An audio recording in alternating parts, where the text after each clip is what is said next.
తాకట్టులో ఉన్న బంగారాన్ని విడిపించి ఆ రోజు ఆన్లైన్ రేటుకే మేము కొంటాం. Sharma gold company. నమస్కారం, నేను గీతాంజలి. అందరికీ దేవీ శరన్నవరాత్రుల శుభాకాంక్షలు అండి. ప్రస్తుతం మనతో పాటు ఉన్నారు సమన్వయ సరస్వతి వాగ్దేవి పుత్రులు సామవేదం షణ్ముఖ శర్మ గురువు గారు. వారితో మాట్లాడి శరన్నవరాత్రుల సందర్భంగా అమ్మవారిని మనం ఏ విధంగా పూజించుకోవాలి, మనం ఎటువంటి నియమాలు పాటించాలి, ఎటువంటి నైవేద్యాలు అమ్మవారికి సమర్పించాలి, ఏ మంత్రాన్ని పఠించాలి, ఈ వివరాలు తెలుసుకుందాం. నమస్కారం గురువుగారు. నమస్కారం అమ్మా. చాలా సంతోషం అండి మిమ్మల్ని కలవటం. ముందుగా దేవీ శరన్నవరాత్రుల శుభాకాంక్షలు. శుభాకాంక్షలు. శరన్నవరాత్రులు ఎంతో వైభవంగా జరుపుకుంటాం. చాలా మందికి ఉన్నటువంటి సందేహం ఏమిటంటే అసలు అమ్మవారిని ఈ 9 రోజుల పాటు ఎలా కొలుచుకోవాలి అని మీ మాటల్లో ఉందాం అనుకుంటున్నాం. శరన్నవరాత్రులు ఒక విధంగా ఒక సంవత్సరానికి ఆరంభం వంటివి. ఎందుకంటే నక్షత్రాల్లో మొదటిది అశ్విని నక్షత్రం. అశ్విని నక్షత్రంతో ఉన్న మాసమే ఆశ్వీజ మాసం అని. అందుకే శరత్కాలం ఒక విధంగా ఒక సంవత్సరం, ఒక నూతన సంవత్సరం కింద భావన చేయాలి. మన వేదాల్లో కూడా జీవేమ శరదశతం నందామ శరదశతం అంటూ 100 శరత్తులు మనం జీవించాలి, 100 శరత్తులు మాట్లాడేలంట. మనం 100 వసంతాలు అంటూ ఉంటాం, 100 శరత్తులను కూడా వేదం చెప్పింది. అందుకే శరదృతువు ఒక ప్రారంభం వంటిది. ఇందులో మొదటి 9 రోజులు మనం చేసినట్లయితే సంవత్సరం అంతా ఆరాధించిన ఫలితం లభిస్తుంది. ఒక విశేషం. పైగా శరదృతువులో ఋతు మార్పుల్లో కాలంలో కొన్ని మంచి మార్పులతో పాటు విపరీత పరిణామాలు కూడా ఉంటాయి. వాటిని యమదంష్టికలు అంటారు. ఆరోగ్యపరంగా కానీ ఇంకా మరణపరంగా కానీ ఇలాంటివి హేతువులు ఎక్కువ ఉంటాయి. వాతావరణ మార్పుల్లో వీటిల్లో కొన్ని వైపరీత్యాలు ఉంటాయని వాటి నుంచి రక్షించడానికి కూడా పరాశక్తిని ఆరాధించాలి శరన్నవరాత్రులు అని చెప్తారు. అలా శరన్నవరాత్రులు ఆరాధన అనేది వేదకాలం నుంచి మనకి ఉన్నదమ్మా. అదే అమ్మవారిని ఎలా అసలు పూజించాలి? ప్రధానంగా చిచ్చక్తి జగన్మాత, పరమేశ్వరుని యొక్క శక్తి చిచ్చక్తి, వారి ఉభయులకి అభేదం కనుక శక్తి ఆరాధన ఈ 9 రోజులు ప్రాధాన్యం అని చెప్తూ మనకి వేదము దాన్ని అనుసరించి ఆగమాలు కూడా చెప్తున్నాయి. అప్పటి నుంచి మనకి శక్తి ఆరాధన అనేది వచ్చింది. దేవి ఆగమాల్లో చెప్పిన ప్రకారంగా అమ్మవారి ఆరాధన అనేది వచ్చినది. అయితే ఈ 9 రోజుల్లోనండి పూజ చేసే విధానాలు చాలా వేరుగా ఉంటాయి. ముఖ్యంగా ఇళ్ళ గురించి మాట్లాడుకుంటే ఇళ్లలో చేసుకునే వాళ్ళు పూజ ఎలా అంటే పీఠం పెట్టుకుంటారు. కొంతమంది పీఠం పెట్టి చక్కగా కలశం పెట్టడం కావచ్చు. ప్రతిరోజు ఈ 9 రోజుల పాటు చేసే వాళ్ళు ఉంటారు. అసలు ఈ 9 రోజుల్లో ఎలా చేయాలనేది ఒక ప్రశ్న. మేము పీఠం పెట్టలేమండి, మాకు కలశం పెట్టడం కుదరదు, 9 రోజుల పాటు నేను చెయ్యలేను, అలాంటప్పుడు అసలు ఎలా అమ్మవారిని నేను కొలుచుకోవాలి అని అడుగుతూ ఉంటారు. ఆనవాయితీ అని ఒకటి ఉంటుంది మనకి. అంటే మన పూర్వ పరంపరల్లో ఏ విధంగా ఆరాధిస్తూ వచ్చారో దాన్ని అనుసరిస్తూ వెళ్ళడమే శ్రేష్టమని ధర్మసింధు లాంటి గ్రంథాలు కూడా మనకు తెలియజేస్తున్నాయి. అంటే మొదట పీఠం పెట్టే అలవాటు పూర్వంలో ఉంటే అది కొనసాగించవచ్చు, లేదా పీఠం పెట్టి అవన్నీ చేసే అవకాశం అందరికీ ఉండకపోవచ్చు. మన సంస్కృతిలో ఉన్న గొప్ప సౌకర్యం ఏంటంటే యథాశక్తి అని ఒక మాట ఉంది. వారి శక్తిని అనుసరించి వారు ఆరాధన చేస్తారు. పీఠం పెట్టి దీక్షగా 9 రోజులు చేసే పద్ధతులు చేయగలిగే వాళ్ళు చేస్తారు. అలాగే కొందరు యాగం చేస్తారు 9 రోజులు కూడాను. కొందరు జపము పారాయణ అంటూ ఉపాసన సంప్రదాయాలు ఉన్నారనుకోండి.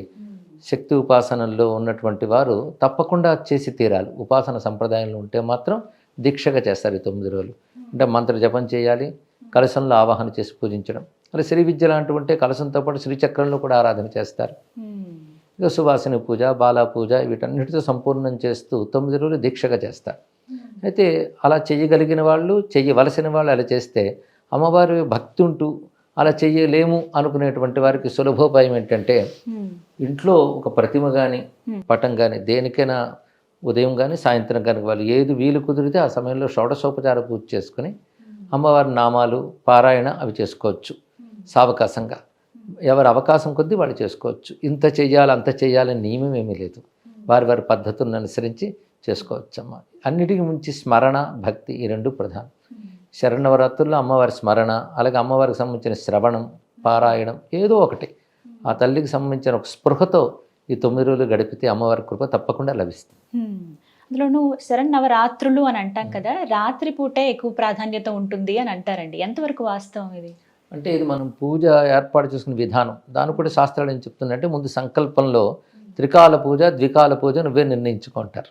కానీ ప్రాతకాల పూజే చాలా ప్రధానం. ప్రాతకాలమే కలశస్థాపన ఇవన్నీ చేయడం చెప్తారు. చెప్పి వాళ్ళు ఉపవాసము లేదా నక్తము, ఏకభక్తం అని 3 భాగాలు చేస్తారు.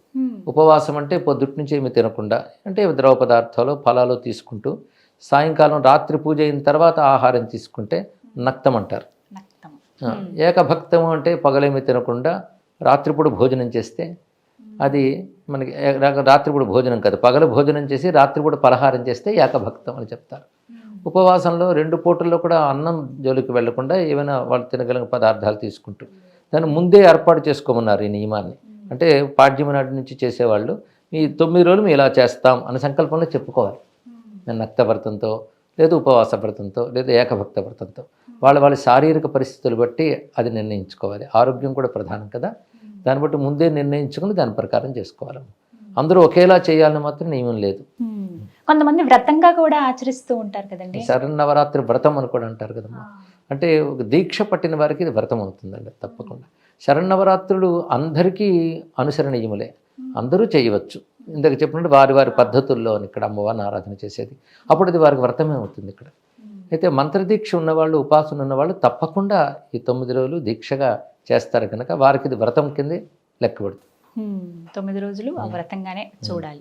అయితే ఒకవేళ కుదరలేదండి అనుకునే వాళ్ళకి ఇంకా ఏమైనా ప్రత్యామ్నాయంగా చాలా ఏమైనా చక్కగా అవకాశం ఉన్నాయి ఉందా? మనకి. నవరాత్రులు చేయలేని వాళ్ళు పంచమి నుంచి నవమి వరకు చేయాలి అని చెప్పారు. అది సాధ్యం కాకపోతే మూలా నక్షత్రం నుంచి నవమి, అది కుదరకపోతే అష్టమి నవమి చేయమన్నారు. అది సాధ్యం కాకపోతే నవమి పూజ ప్రధానం, దశమి కాదు నవమి చాలా ప్రధానం. నవమి పూజ చేయాలి. త్రిరాత్ర వ్రతం అని అంటారు కదా గురువుగారు, అంటే ఏమిటండి? సప్తమి, అష్టమి, నవమి ఈ మూడింటికి కలిపి త్రిరాత్ర వ్రతం అంటారు. సాధారణంగా మనకి మూలా నక్షత్రం కూడా ప్రారంభంలో వస్తుంది సప్తమి నాడు. ఉదాహరణకి ఈ ఏడాది షష్ఠి నాడు మూలా నక్షత్రం వచ్చింది, తర్వాత సప్తమి వస్తుంది, అష్టమి నవమి కలిపి ఒకే రోజున వచ్చాయి కనుక త్రిరాత్ర వ్రతం అక్కడి నుంచి కూడా సరిపోతుంది. మూలా నక్షత్రంతో ప్రారంభించి నవమితో పూర్తి చేయాలి. ఒక శ్రవణాంతే విసర్జయేత్ అని ఒక మాట ఉన్నది, అంటే శ్రవణేన విసర్జయేత్ అని వాక్యం కూడా కనబడుతుంది. శ్రవణ నక్షత్రంతో ఉద్వాసన చెప్పాలి. ఒక నవమి నాడే శ్రవణ నక్షత్రం ఉంటే ఆ రోజు ఉద్వాసన చెప్తారు. అయితే ఈసారి మనకు విజయదశమి నాడు శ్రవణ నక్షత్రం వచ్చింది కనుక 9 రోజులు పూజ చేసుకుని విజయదశమి నాడు ఉద్వాసన చెప్పచ్చు. మధ్యాహ్నానికి చెప్పుకోవాలి, మధ్యాహ్నానికల్లా చెప్తే సరిపోతుంది. ఇంకా విజయదశమి రోజే చేయాలి. సాయంకాలం మాత్రం దశమి సాయంకాలం ఉంటే సాయంకాల పూజ ఒకటి ఉంది, శమీ వృక్ష పూజ చేయాలి. అప్పుడు ఆరాధింపబడే అమ్మవారి పేరు అపరాజిత. జయ విజయ సమేత అపరాజిత దేవిని ఆరాధన చేస్తారు. అయితే ఈ విజయ ముహూర్తం పేరు విజయ. అది ఆ సంధ్యాకాలంలో దశమి ఉన్నప్పుడు ముహూర్తానికి విజయా ముహూర్తం అంటారు. ఇక్కడ ముహూర్తాలకు ఒక్కొక్క దానికి ఒక్కొక్క పేరుంది. రామాయణంలో కూడా వింద ముహూర్తం నాడు రావణాసురుడు సీతాదేవిని తీసుకువెళ్ళాడు అంటాడు జటాయువు. ఆ ముహూర్తం పేరు వింద, ఈ ముహూర్తం పేరు విజయ. కానీ ముహూర్తం విజయదాయినైన ముహూర్తం కనుక విజయద శమి విజయదశమి, విజయాన్నిచ్చే శమీ వృక్షను శమీ పూజన చేస్తారు. విజయదశమి అయిన ముహూర్తానికి కనుక ఆ సమయానికి పూజ చేస్తారు.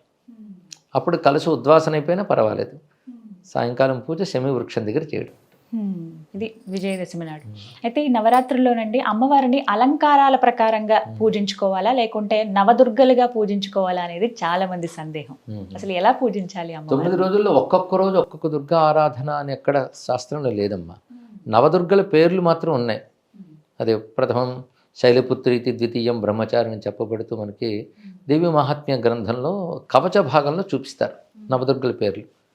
ఈ నవదుర్గలతో ఉన్న శక్తి దుర్గని ఆరాధించడం 9 రోజుల్లో ఒక పద్ధతి. శ్రీ విద్యోపాసకులు లలితాదేవిగా 9 రోజులు ఆరాధన చేస్తారు. ఎక్కువ భాగం భారతదేశంలో జరుగుతున్నది ఏంటంటే మహాకాళి, మహాలక్ష్మి, మహాసరస్వతి స్వరూపిణిని 3 రూపాలను ప్రతిష్ఠ చేస్తారు. మనకి వంగదేశంలోను, ఉత్కళ రాష్ట్రంలో, మధ్యప్రదేశ్ నార్త్ సైడ్ అంతా కూడా పెద్ద పెద్ద పండాలు వేసి ఆ విగ్రహాలను పెడతారు. మహాకాళి, మహాలక్ష్మి, మహాసరస్వతి. మనం అనుకునే సరస్వతి, లక్ష్మి, దుర్గలు కావవి. ఈ మహాకాళి, మహాసరస్వతి, మహాలక్ష్మి అనేది దేవీ మహాత్మ్యం ఆధారంగా నిర్మించే మూర్తులు. అక్కడ మహాకాళి మధుకైటవ సంహారం చేసిన శక్తి మహాకాళి, మహిషాసుర మర్దనం చేసిన శక్తి పేరు మహాలక్ష్మి, శుంభ నిశుంభ సంహారం చేసిన తల్లి పేరు మహాసరస్వతి. ఈ 3 కూడా దుర్గ యొక్క రూపాలే. అందుకే ఇవి ప్రధానంగా ఈ 3 రూపాలను పెడతారు. ఇవి మనకి దేవీ మహాత్మ్యం చండీ సప్తశతిలో ప్రథమ చరిత, మధ్యమ చరిత, ఉత్తమ చరిత అని ఈ 3 చరిత్రలు ఉంటాయి. చివరి అధ్యాయంలో అమ్మవారు మరొక 9 రూపాలు చెప్తారు. అవి శాకంభరి, నందాదేవి, భ్రామరి రూపాలు. వాటిని కూడా అక్కడ ఆవాహన చేసి పూజించాలి. ఈ విషయం అంతా కూడా మనకి ఆగమాల్లో వైకృతిక రహస్యం, మూర్తి రహస్యం అనేటువంటి భాగాల్లో మూర్తుల్ని ఎలా పెట్టాలి, ఏ దేవతని ఎలాగ ఆవాహన చేయాలి, ఎలా పూజించాలో అనే పద్ధతి ఉంది. అది శరత్కాలంలో చేయడం విశేషమని కూడా ఆ శాస్త్రంలో చెప్పారు. దేవీ మహాత్మ్యం చివరి అధ్యాయంలో అమ్మవారి స్వయంగా శరత్కాల పూజ చేసి ఇది పారాయణ చేసి హోమం చేస్తే నేను ప్రీతి చెందుతానన్న మాట ఉంది. దాన్ని అనుసరించే మన దేశంలో అనేక చోట్ల ఈ ముగ్గురు మూర్తులను పెడతారు. ఆ క్రింద కూడా కొన్ని మూర్తులు ఉంటాయి, మనం పరిశీలించం కానీ పెడతారు. ఇది పెట్టి మళ్ళీ కలశ స్థాపన కూడా చేస్తారు. మూర్తి యందు కలశమనందు పూజ జరుగుతుంది. అదే సమయంలో బాలా పూజ, సువాసిని పూజ, వాళ్ళు కుమారి పూజ అంటారు దుర్గారాధనలో. శ్రీ విద్యలో బాలా పూజ అంటారు. ఆ కుమారి పూజ చేస్తారు, సువాసిని పూజ చేస్తారు సమయంలో. అంటే అమ్మవారిని విగ్రహంలో, ప్రతిమలో, స్త్రీమూర్తి యందు అంటే కలశంతో పాటు ఇన్ని విధాలుగా ఆరాధన చేస్తారు. అదే యంత్రారాధన వల్ల యంత్రమనందు కూడా ఆరాధన చేయడం కనబడుతుంది. ఇలాగా ఆరాధించడం మన దేశమంతా మనకు కనబడుతున్నదమ్మా. ఇది ఒక పద్ధతి. అది అలాగే శ్రీ విద్యా సంప్రదాయాలు ఉన్నటువంటి వారు కలశం పెట్టుకుని శ్రీచక్రంతో పాటు ఆరాధన చేస్తారు. వాళ్ళు సువాసిని లలితాదేవిగా భావిస్తారు. ఇక కుమారి బాలా త్రిపుర సుందరిగా ఆరాధింపబడుతుంటుంది. ఇదొక పద్ధతి. ఇక అలంకారాలు అంటారా, అది మనకి శాస్త్రాల్లో చెప్పబడలేదు. ఈరోజు ఈ రూపం అనే వర్ణన ఎక్కడా లేదమ్మా. అంటే ఖచ్చితంగా లేదు. మొత్తం మీద పరాశక్తిని ఆరాధించడం ప్రధానం. అది దుర్గా రూపం కావచ్చు, లలిత కావచ్చు, అన్నీ కలిపి ఒకే అమ్మవారు. ఇన్ని రూపాలు ఆ తల్లివే, ఆ జగన్మాత, ఆవిడని ఆరాధించడం అని. అయితే ఈ అలంకారాల పద్ధతి ఎక్కడొచ్చాయంటే ఆలయాలు బట్టి వచ్చింది. ఉదాహరణ మన విజయవాడలో కనకదుర్గ అమ్మవారు, అక్కడ అనూచానంగా మనకి 9 రోజులు ఒక్కొక్క అలంకారం వేస్తారు. 10వ రోజు కూడా రాజరాజేశ్వరి రూపం ఉంటుంది. ఇలాగ అక్కడ చేస్తారు కనుక తెలుగునాట అందరూ కూడా వాటిని అనుసరించి ఆ రోజును పూజించాలి అని పూజిస్తూ ఉంటారు. అలాగే భద్రకాళి ఆలయం ఉంది మనకి తెలంగాణలో, అక్కడ మళ్ళీ వేరే రకాల అలంకారాలు ఉంటాయి వరంగల్లో. అది మంచి పద్ధతి. ఇది ఆలయాల్లో అది చూపించడం చాలా మంచిదే. ఇందులో మరొక భావం ఉంది. ఒకే దేవతకి రోజుకో రూపం వేస్తున్నాం అంటే అర్థం ఏంటి, ఇన్ని రూపాలు ఒకే తల్లి ధరించిందని ఒక అద్భుతమైన భావం మనకి కలుగజేస్తున్నారు. తద్వారా ఆ మూర్తులను కూడా మనం ఉపాసించడం జరుగుతుంది. కానీ మన ఇళ్లలో అలా చేసుకోవాలని అక్కడే లేదు. ఇక నవదుర్గల్ని విడివిడిగా పూజించడం అనేది లేదు. కొన్ని సంప్రదాయాల్లో ఒక్కొక్క రోజు ఒక్కొక్క దుర్గని స్మరించడం జరుగుతుంటుంది. నవదుర్గలకి నవరాత్రులకి సంబంధం చూపిస్తారు, కానీ అటువంటి సంబంధం ఎక్కడ కనబడదు. అయితే నవదుర్గా స్మరణ మాత్రం దేవి ఆరాధనలో ప్రతిరోజు ఉంది. ఈ 9 రోజుల్లోనూ శైలపుత్రి మొదలుకొని చివరికి సిద్ధిదా ప్రోక్త వరకు కూడా 9 దుర్గల స్మరణ మనకు కనబడుతుంది. కానీ ఒక్కొక్క రోజు ఒక్కొక్క దుర్గకి అని మాత్రం ఎక్కడ కనబడుతుంది. ఎలా కొలిచినా ఏదైనా అమ్మే చివరికి అమ్మవారికి అంటారు. వారి శక్తి అనుసారం, వారి శ్రద్ధానుసారం హాయిగా కొలుచుకోవచ్చు. ఇది పూజించే క్రమంలోనండి ఇంటి దగ్గర అసలు ఏమేమి మంత్రాలు, శ్లోకాలు పఠించాలి అనేది. ఎందుకంటే ప్రతిసారి అయ్యగారు ఎవరు అందుబాటులో ఉండరు, ఒక్కళ్ళే చక్కగా పూజ చేసుకుంటారు. ఒకళ్ళు 4-5 కలిసి చేసుకున్నా ఏ మంత్రాలు పఠించాలి, దేవి స్తుతి చదవాలా, ఖడ్గమాల చదవాలా, లక్ష్మీ అష్టోత్తరం చదవాలా, లేకపోతే దుర్గాదేవి అష్టోత్తరం చదవాలి, ఇలా చాలా మందికి ఒక సందేహం అండి. వివరించండి గురుగారు. చాలా బాగుంది. సాధారణంగా మంత్రాలు, వాటికి సంబంధించిన కవచాలు, వీటి జోలికి మాత్రం ఉపదేశం లేకుండా వెళ్ళకూడదమ్మా. మంత్ర సంబంధమైనవి ఏవి చేసినా మంత్రోపదేశం ఉంటేనే చేయాలి. అవి లేకుండా బీజాక్షరాలు ఇవన్నీ చేసేరాదు. స్తోత్రాలు మాత్రం మనకి ఋషులు అందరి కోసం అనుకూలంగా చాలా ఇచ్చారు. అది వాళ్ళ ఇచ్ఛానుసారం చేసుకోవచ్చు. లక్ష్మీ అష్టోత్తర శతనామం ఉంది, సరస్వతీదేవి ఉంది, గౌరీ ఉంది, 3 కలిపి చేసుకోవచ్చు. ఇక 9 రోజులు ఉన్నా కనుక ఒక్కొక్క రోజు వాళ్ళు ఎంపిక చేసుకోవచ్చు, చేసుకుని కూడా ఆరాధన చేసుకోవచ్చు. ఇక సహస్రనామ స్తోత్రాలు చాలా ఉన్నాయి, చేసుకోవచ్చు. ఈ ఖడ్గమాలు లాంటివి అంటారు, అవి శ్రీ విద్యకి అంగములు. అవి ఆ మంత్రం ఉన్నప్పుడు ఖడ్గమాలు చేసుకోవచ్చు, లేనప్పుడు ఖడ్గమాల వదుల అవసరం కూడా లేదు. సహస్రనామ స్తోత్రాలు చేసుకోవచ్చు.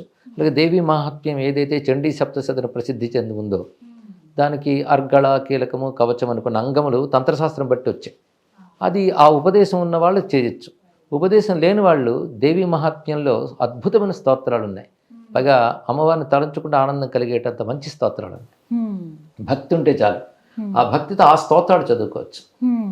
13 అధ్యాయాల గ్రంథం అది. అందులో 4 అధ్యాయాల్లో అమ్మవారి స్తోత్రాలు ఉంటాయి. 1వ అధ్యాయం, 4వ అధ్యాయం, 5వ అధ్యాయం, 11వ అధ్యాయం. ఈ మొత్తం ఈ 4 అధ్యాయాల్లో అద్భుతమైన స్తోత్రాలు ఉంటాయి. వీటిని అధ్యాయ చతుష్టయం అంటారు, స్తోత్ర చతుష్టయం అనుకుంటుంటారు. ఇది అందరూ చదువుకోవచ్చు చక్కగా. ప్రతివారు దీన్ని దీక్షగా చేస్తే మొత్తం సప్తశతి పారాయణ చేసినంత ఫలితం కూడా లభిస్తుంది. ఈ 4 చేసుకుంటున్నాం. దానికి పెద్ద ఉపదేశాలు, దీక్షలు ఇవేం అక్కర్లేదు. భక్తిగా మనకు తెలిసిన శుచి పాటిస్తూ అమ్మవారి నామస్మరణ చేసుకొని చక్కగా ఆరాధన చేసుకోవచ్చు. అమ్మ నామమే మహామంత్రం. శ్రీ దుర్గాయే నమః అనుకోవచ్చు, శ్రీ మహాలక్ష్మి నమః. అంటే ఇలా ఇవేవి చదవలేని వాళ్ళకి సులువుగా ఏదన్నా మంత్రం చెప్పండి గురుగారు. సులభమైతే మొత్తం మనకి దేవి భాగవతంలో ప్రథమ శ్లోకం ఉంటుంది. అది 3 పాదములు ఉంటాయి. దానికి ఒక్కొక్క పాదానికి 8 అక్షరాలు, 24 అక్షరాలు మహామంత్రం.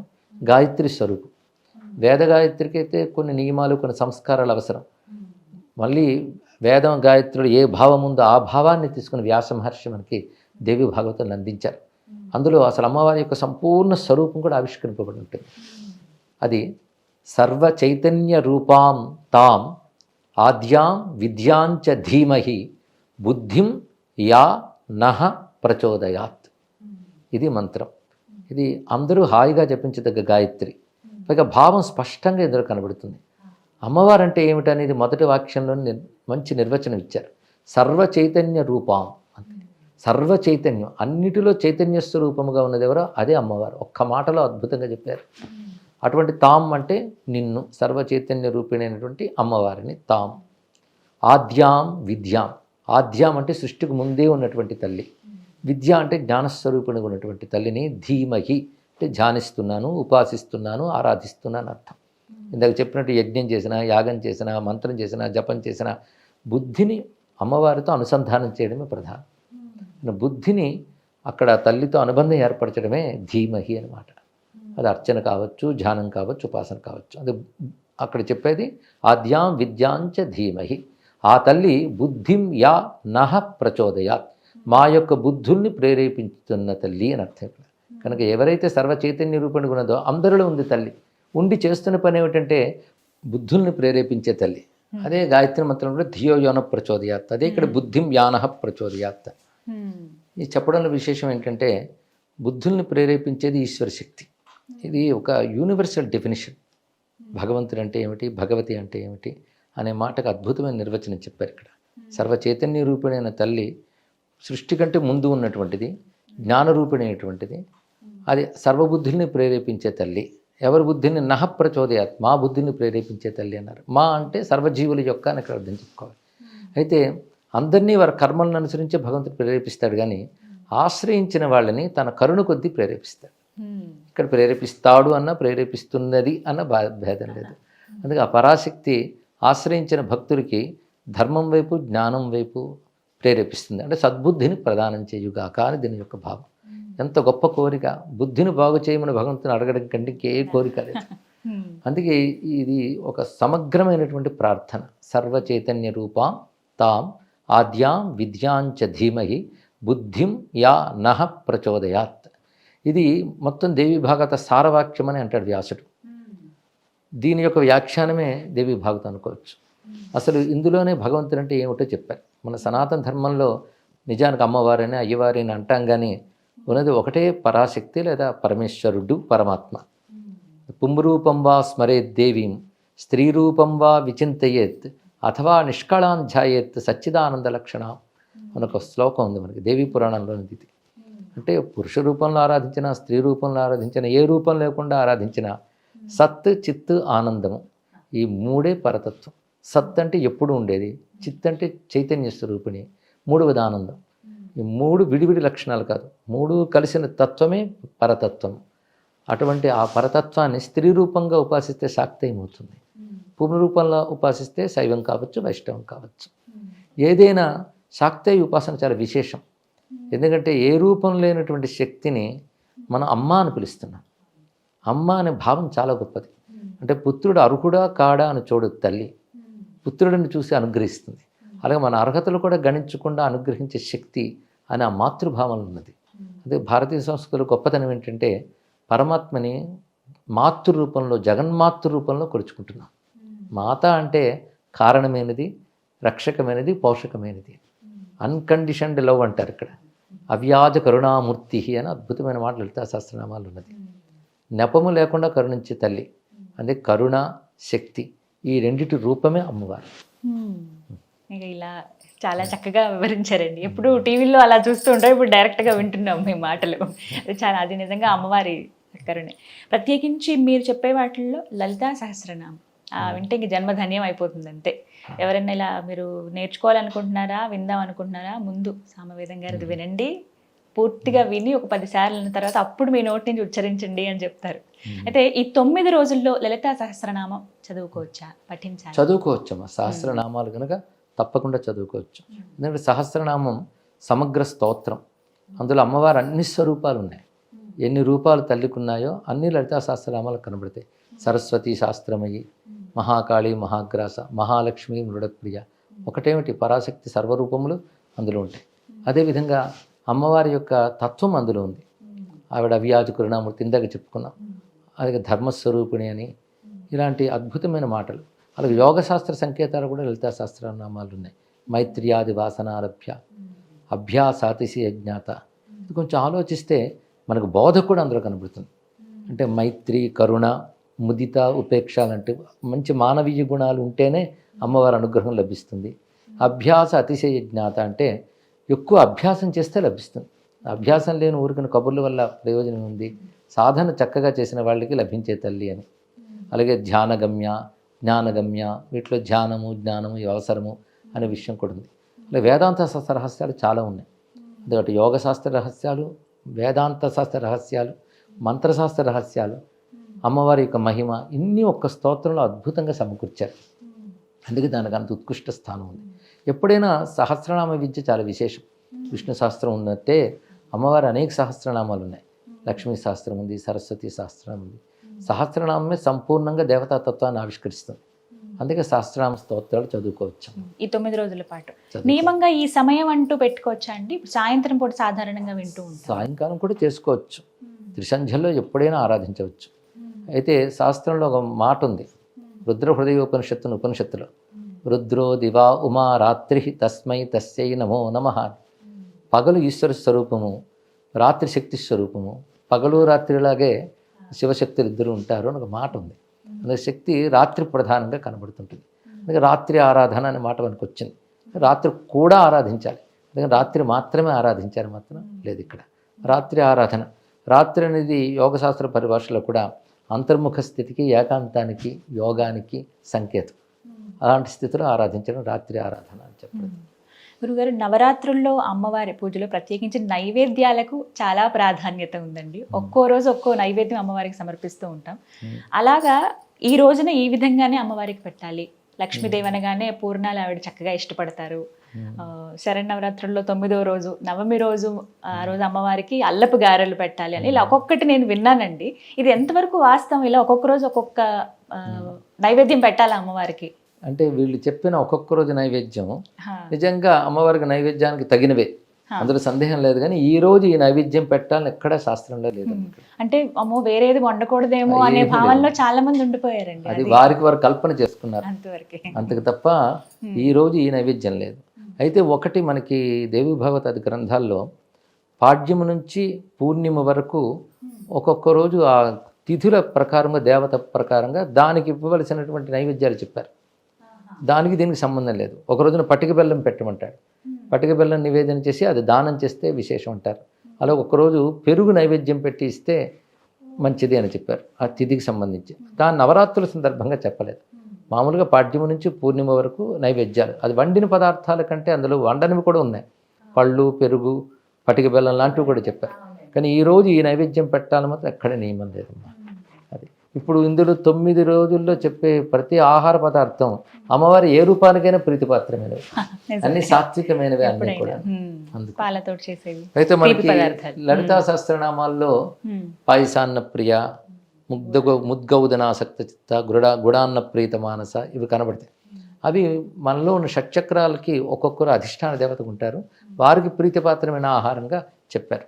అంటే మొత్తం అన్ని అమ్మవారికి ప్రీతిపాత్రమే. సర్వోదన ప్రీత చిత్త అన్నారు కదా, అన్ని ఆహారముల పట్ల ప్రీతి కలిగిన చిత్తము కలది అని అర్థం ఇక్కడ.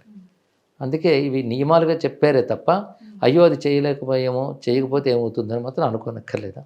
ఏది సాధ్యమే తెచ్చేసి పెట్టవచ్చు. అంటే మాకు అంత శక్తి లేదు, ఏవి చేయలేము, గొప్పగా ఆర్భాటంగా చేయలేము అనుకున్న వాళ్ళు ఏ నైవేద్యం పెడితే మంచిదండి అమ్మవారికి? పరమాన్నం అన్నమాట ఉంది మనకి. పరమాన్నం అంటే గొప్ప అన్నం అని. ఆవు పాలు అమృత స్వరూపం. ఆవు పాలు అంటే ఎప్పుడు గుర్తుపెట్టుకోవాలి, దేశీ ఆవు పాలే. ఆవు పాలు బెల్లంతో కలిపి పాయసంగా చేస్తే అది అమ్మవారికి చాలు. పరమాన్న ప్రీతం, దేవతలందరికీ అది సర్వోత్కృష్టం. అది చేయవచ్చమ్మా. ఇప్పుడు సాధారణంగా హవిస్సులు వేస్తారు అగ్నిహోత్రాల్లో, అది కూడా ఈ విధంగానే చేస్తారు కనుక అది దేవతలకు ప్రీతిపాత్రం. అది చేసినా చాలు. అలాగే నాకు మాట్లాడుకున్నట్లుగా కుమారి పూజ కానీ, సుభాసిని పూజ కానీ ఇంటికి పిలిచి పూజ చేసినప్పుడు అంటే ఆ విధానం చాలా మందికి తెలియదు. అంటే ఏ వయసు అమ్మాయిని పిలిచి పూజ చేయాలి, ఏ వయసులో ఉంటే అమ్మవారిగా చూడాలి, అసలు 2 ఏళ్ల వయసా, 9 ఏళ్ల వయసా, అంటే ఈ మధ్య కాలంలో విన్నది 8-9 ఏళ్ల వయసు ఎవరైతే ఉంటారో ఆ అమ్మాయినే బాలా పూజగా కుమారి పూజగా పిలవాలి, ఆ అమ్మాయిని పూజించుకోవాలి అమ్మవారిలా అని విన్నానండి. ఎంతవరకు నిజం? 2 ఏళ్ల నుంచి 9 ఏళ్ల వరకు ఏ వయసు అయినా పర్వాలేదమ్మా. ఆహా. అంతవరకు బాలా పూజకి కుమారి పూజకి తగిన వారు అవుతారు. మొదటి రోజు మాత్రమే చేయాలా అండి? ఈ 9 రోజుల్లో ఎప్పుడైనా వాళ్ళ సాధ్యం చేసుకోవచ్చమ్మా. వాళ్ళు నియమంగా చేసుకుంటే 9 రోజులు బాలా పూజ సువాసన అంటే కుమారి పూజ సువాసన పూజ చేసుకోవచ్చు వారి అవకాశం బట్టి. అంటే వారు కుదిరినప్పుడు వాళ్ళు ఈ 9 కుదిరినప్పుడు రోజుల్లో. అదే దీక్షగా పెట్టుకునే వాళ్ళు ప్రతిరోజు పెట్టుకుంటారు. ఒక బాలని ఒక సువాసిని పూజించుకుంటారు. వాళ్ళకి షోడశోపచారములు చేసి వారికి భోజనం పెట్టి పంపించడం అనేది. ఈ 9 రోజుల్లో అసలు ఇంట్లో కుదరదండి మాకు అనుకున్న వాళ్ళు ఆలయానికి వెళ్ళి పూజ చేసుకోవచ్చా? చేసుకోవచ్చమ్మా. వాళ్ళకి ఇంట్లో కుదిరిన వాళ్ళు ఆలయానికి చేసుకోవచ్చు. ఇంట్లో స్తోత్రం ఏదో చదువుకొని కనీసం 2 పూట్ల దీపం పెట్టుకుని ఏదో ఒక నైవేద్యం పెట్టుకుని ఆలయానికి వెళ్ళవచ్చు. 9 రోజుల తర్వాత అసలు ఏ విధంగా ఉండాలి? ఈ 9 రోజుల పాటు ఒక పద్ధతిని ఆచరించుకుంటూ వెళ్తారండి. మొదటి రోజున ఈ 9 రోజుల్లో బాగా అలర్ట్ అవుతుంది, అమ్మవారిని చాలా చక్కగా పూజ చేసుకుంటారు.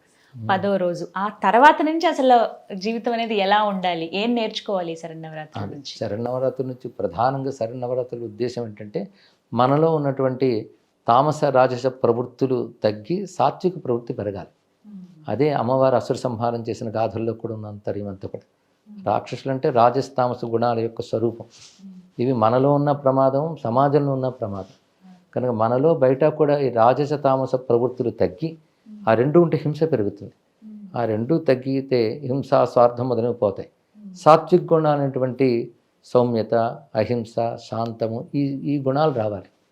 అది సమాజంలోనూ రావాలి, ప్రకృతిలో కూడా రావాలి, మనలోనూ రావాలి. ప్రకృతి కూడా ప్రకోపిస్తే ప్రమాదం కదా. అదే ప్రకృతిలోని సాత్వికత, మనలో సాత్వికత రక్షింపబడాలి. అందుకే సాత్విక గుణాలని దేవతలు అంటారు, రాజస తామస గుణాలని రాక్షసులు అంటారు. అందుకే అమ్మవారు చేసిన సంహార గాథలో ఈ రాజస తామస గుణాలు తగ్గి ఇది పెరగాలి. అందుకే 9 రోజులు పూజ తర్వాత మనలో ఆ పరిణామం రావాలి. ఆ పరిణామం కలిగించమని అమ్మను మనం ప్రార్థించాలి. దానికి మన ప్రయత్నము భగవద్ అనుగ్రహం 2 కావాలి. అందుకే మనం చెయ్యెత్తితే భగవంతుడు చేయూతనిస్తాడు. చెయ్యెత్తనప్పుడు చేయూత లేదు కదా. అది మన ప్రయత్నం చేయెత్తడమైతే ఆ తల్లి అనుగ్రహం చేయూతనివ్వడం. అది మనం నేర్చుకుని ఆ సద్గుణాలు అలవాటు చేసుకోవాలి. ఇప్పుడు ఈ స్తోత్రాల్లోనూ ఈ పారాయణంలోనూ చెప్తున్న ఆంతర్యం అది. అందుకే ఊరికనే జడంగా చదివేయకుండా కొంచెం భావం తెలుసుకుని అవి చేసినట్లయితే తప్పకుండా అమ్మ అనుగ్రహం ఉంటుంది. మన ప్రయత్నానికి తల్లి సహకారం ఉంటుంది. మన పరివర్తన తీసుకురావాలి, గుణాల్లో మంచి మార్పులు తీసుకురావాలి. ఒక విషయం తెలుసుకోవాలనుకుంటున్నాం, మీరు అసలు ఏ విధంగా నవరాత్రులు జరుపుకుంటారండి? అంటే మాకు భగవద్ అనుగ్రహం వల్ల మా ఇంటి పరంపర ఒకటి ఉన్నది. గురువులు నాకు ఇచ్చిన దీక్షలు ఉన్నాయి. దాన్ని అనుసరించి నేను నవరాత్రులు ఆరాధన చేసుకుంటాను.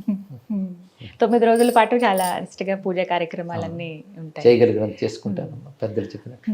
ఎప్పుడు మిమ్మల్ని కలిసినప్పుడు ఖచ్చితంగా ఈ ప్రశ్న నేను అడగాలనుకున్నాను. అమ్మవారి అనుగ్రహం మీ మీద కలిగినటువంటి ఆ భావనలు కానీ ఆ సంఘటనలు ఏమైనా మాతో పంచుకుంటారా?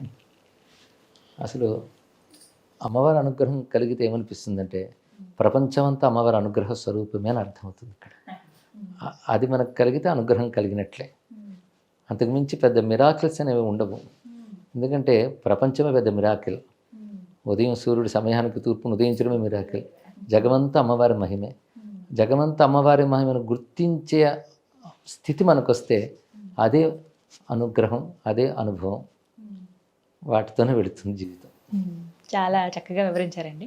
ఇంకొక ప్రశ్న గురుగారు, ఇప్పుడు కొంతమంది కొన్ని దేవతల్ని ఆరాధిస్తూ ఉన్నారు, ఇది నిషిద్ధం అని చెబుతున్నారు కొంతమంది. వారాహి అమ్మవారు కానీ ఇళ్లలో ఫోటో పెట్టుకోవడం దగ్గర నుంచి పూజ చేసే విధానం వరకు కూడా కొన్ని గుప్తంగానే ఉండాలి, ఎందుకు బయటికి చెప్తున్నారు అనేది చాలా మంది నోట్లో వింటున్నమాట. నిజంగా అసలు అలా అమ్మవారిని పూజించొచ్చా అందరూ సహజంగా, అంటే మాలాంటి వాళ్ళం? అమ్మవారిగా వారాహిదేవిని శ్యామలాదేవిని ఆరాధించడం తప్పేమీ కాదమ్మా. అయితే ఉపదేశము పద్ధతి లేకుండా మాత్రం మహామంత్రాలు జోలికి వెళ్ళరాదు. అలా మహామంత్రాలతో పూజించవలసినవి ఏవైతే ఉన్నాయో వాటిని సామాన్యంగా తీసేసుకోకూడదు. అంత గురువుపదిష్ట మార్గంలో వెళ్ళాలి. ఎప్పుడు సాధనకి గురువు ఉపదేశం ఉండాలి. ఎలాంటిదంటే ఔషధానికి వైద్యుడు ఎంత అవసరమో మంత్రానికి గురువు అంత అవసరం. ఇప్పుడు ఔషధాలు మంచివే, కానీ వైద్యుడు అవసరం ఉంది కదా, ఎలా వేసుకోవాలో తెలియాలి. అలాగే వారాహి అనేటటువంటిది నిజానికి ఉగ్రదేవత, భయపడే దేవత ఏం కాదు. వారాహి అంటే వరాహస్వామి అవతారం ఏమిటో పుంగు రూపంలో, అదే శక్తి రూపంలో వారాహి అయింది. వారాహి అంటే క్రియాశక్తి. ఆ తల్లి చేతిలో నాగలి, రోకలి ఉంటాయి, హలముసలం. అంటే నాగలి పంటని పండిస్తుంది, రోకలి మనకి తినడానికి అనువుగా మార్చుతుంది. అంటే అన్నప్రదాయిని వారాహి అని. మనకి సప్తమాతృకుల్లో 5వ శక్తి వారాహి. అందుకే పంచమీదేవి అంటారు తల్లిని, ఆ తల్లిని పంచమి అంటారు. ఇది క్రియాశక్తి. శ్యామల జ్ఞానప్రధాన దేవత. సరస్వతీదేవి యొక్క ఒక రూపమే శ్యామల. అక్కడ సరస్వతి అంటాం, ఇక్కడ శ్రీ విద్యలో శ్యామల వారాహి అంటారు. శ్యామల జ్ఞానశక్తి, వారాహి క్రియాశక్తి, లలిత ఇచ్ఛాశక్తి.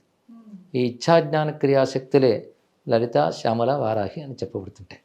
ఈ సద్భావం కలిగి మనం ఆరాధన చేసినప్పుడు భయపడాల్సినది, భయపెట్టాల్సింది ఏమీ లేదు.